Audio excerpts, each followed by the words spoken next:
I'm curious, do you think this global sort of movement that is anti-globalism, is this something that can get reversed, or do you fear it's only going to cause more of these problems down the road? Well, the kind of cooperation we're seeing on the research for the vaccine, that work is not entirely in the U.S. In fact, for the ones the U.S. government has funded, a lot of the amazing work is over in Europe. So countries working together on tough problems, including over time climate change, being ready for the next pandemic.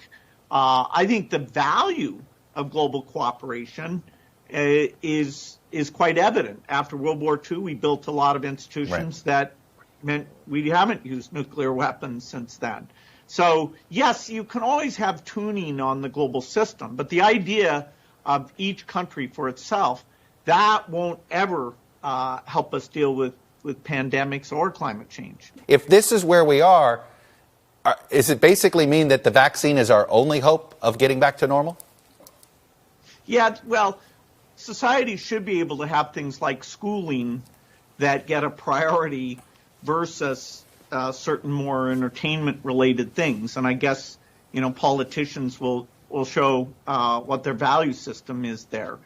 The only way we'll get completely back to normal is by having maybe not the first generation of vaccines, but eventually a vaccine that is super effective and that a lot of the people take, and that we get the disease eliminated on a global basis.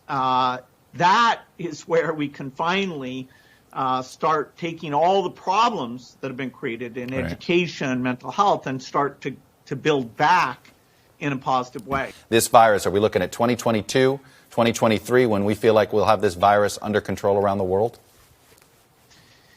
A few things like getting their health systems and vaccination rates back up. You can probably get that back in shape within 3 or 4 years. The poverty impacts and educational impacts will be more like 10 plus years, because they didn't have the ability to write lots of checks. Their jobs are not in offices at all. So they've suffered disproportionately.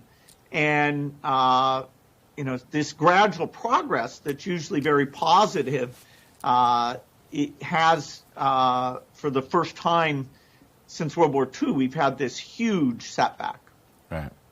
And so I think it's likely by early next year that several of these vaccines will get that emergency use authorization. Pfizer may be the first, even late in the year. Right. But they all are showing pretty good data. The phase 3 data is the key thing, particularly for the safety, making sure we're not seeing side effects. So the tool is ramping up, and over the course of the first half of the year, those volumes will get to the point where we really will be asking Americans to, step forward. The effectiveness could range, could be as low as 50% or as high as 80 or 90%. And different of the vaccines, some will fail completely and others will hit a very high bar. But how likely will this be a one-shot vaccine versus a two-shot vaccine? And I assume you care about this answer a lot, because this is, Yeah, of the first 6 vaccines, there's only one that's doing a phase 3 trial that includes a single-dose arm, and that's Johnson & Johnson. There's a second wave of vaccines that will come sometime next year, and our foundation and a group we're part of called CEPI are funding those. The U.S. government is not yet involved in that, but a few of those, like one that uses a measles vector, those are the most likely to be single-shot interventions, but most likely almost all the vaccines will require the 2 shots. Tell me how you go into a community that's skeptical of just medicine in general and end up convincing them to take a vaccine.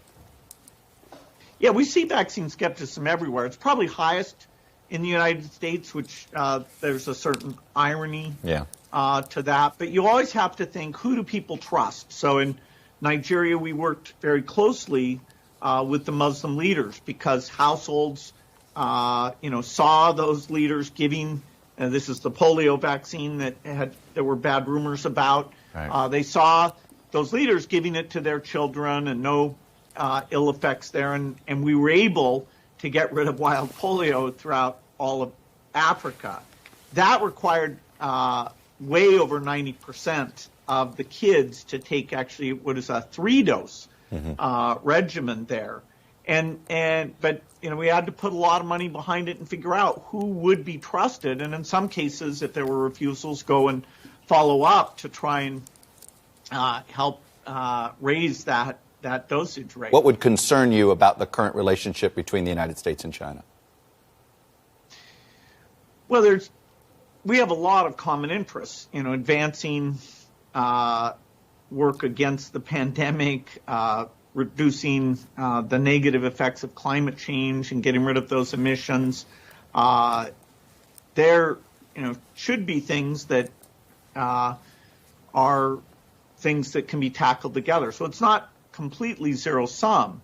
The amount of understanding between the two countries has gone down, and that's a bit dangerous. You could even get a war at some point, which I don't think would be advantageous for either side. So how do you find these common grounds? How do you stake out what your clear positions are? This is one of the greatest challenges. It's the most important relationship in the world, is the one between the U.S. and China. And both sides have been driving the other one apart in the last year. The Chinese do run a firewall, and so you could say in that sense we already do.